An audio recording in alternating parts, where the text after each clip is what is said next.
ఓం శ్రీ గురుభ్యో నమః. హరి ఓం.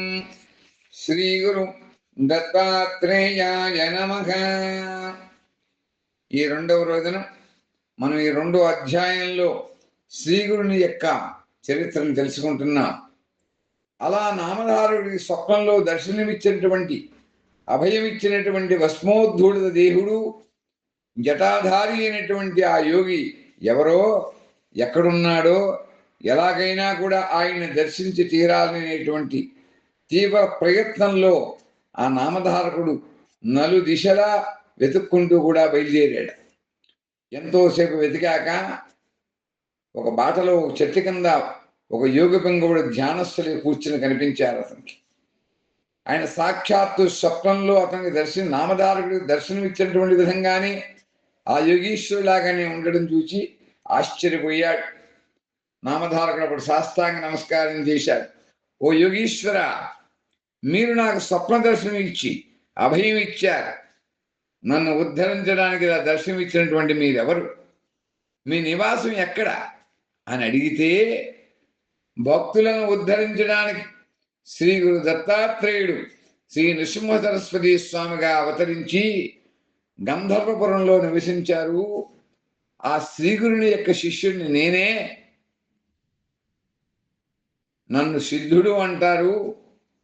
భవసాగరాన్ని దాటడానికి మహాయోగులు కూడా ఆయన్నే ధ్యానిస్తూ ఉంటారు. ఎటువంటి దీనావస్థ నుంచి అయినా కూడా ఆయనకి కృపచే మనం బయటపడవచ్చు అని చెప్పాడు.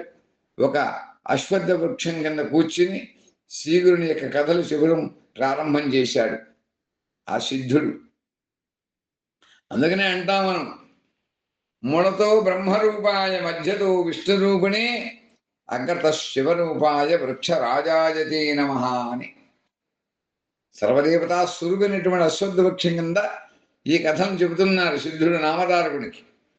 పూర్వకాలంలో గోదావరి తీరంలో అంగీరసుడు అనేటువంటి ఋషి యొక్క ఆశ్రమం ఉండేది. అక్కడ వేదధర్ముడు అనేటువంటి ముని తపస్సు చేసుకుంటూ ఉండేటువంటి వాడు.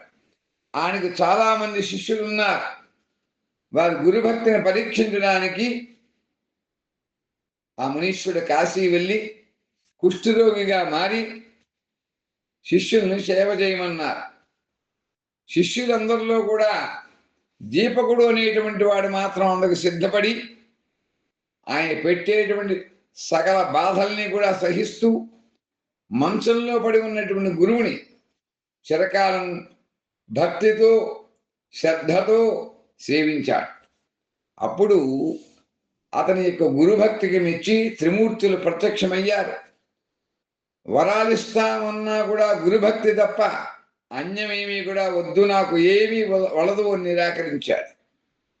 అప్పుడు వేదధర్ముడు దీపకుడిని మెచ్చుకుని సకల విద్యలు కూడా ఆ శిష్యుడైనటువంటి వాడికి అనుగ్రహించి తనంతటి వాడిని చేశాడు. కలియుగంలో గురుభక్తికి మించినటువంటిది ఏదీ లేదు అని ఈ అధ్యాయంలో చెబుతున్నాం. అందుచేత గురువుని భక్తి శ్రద్ధలతో సేవించినట్లయితే, ఆ గురువు యొక్క అనుగ్రహం కృపా కటాక్షం మనకు కలిగినట్లయితే సర్వము కూడా సాధ్యమవుతుంది. గురు కృపా కటాక్షానికి మించినటువంటిది ఈ ప్రపంచంలో ఏమీ లేదు. మాతా పిత గురు దైవం అన్నారు పెద్దలు. అంచేత మనకి తల్లిదండ్రుల యొక్క ఆశీస్సులు, గురువు యొక్క అనుగ్రహం కలిగితే అప్పుడు ఈశ్వరుడి యొక్క అనుగ్రహం, పరమేశ్వరుడి యొక్క దైవం యొక్క అనుగ్రహం కలగడం చాలా సులభతరమైనటువంటి మార్గం. గురుడు అనుగ్రహిస్తే సాధించలేనటువంటి ఏది లేదు అని ఈ అధ్యాయం ద్వారా మనం తెలుసుకుంటున్నాం. గురువు అనుగ్రహం కలిగితే వారి యొక్క శక్తిపాతం చేత మన జీవితములన్నీ కూడా ఆనందమయంగా సాగుతాయి. మనం గురువు అనుగ్రహం చేత కష్టసాధ్యములైనటువంటి కూడా సుసాధ్యములు చేసుకుని జీవితమును ఆనందమయంగా మలుచుకోవడానికి అవకాశం ఉన్నది అని ఈ గురుచరిత్రలో 2వ అధ్యాయంలో చెప్పడం జరిగింది.